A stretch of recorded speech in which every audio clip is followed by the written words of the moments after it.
आम नर्सरीटा पटनाकिया coconut farm पाखे बर्तमान सकाळु सकाळु दुकान खोला है।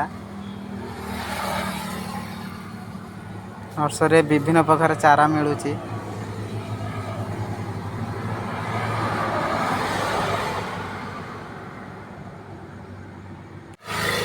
बाहर प्रबल वर्षा होउची से मु दुकान भितर बसची।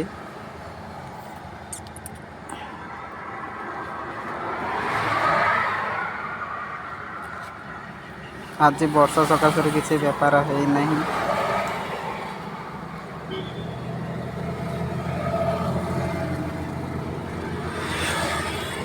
संध्या समय रे आमे दुकान भीतर सब गछपत्र थोई घर को जीवु।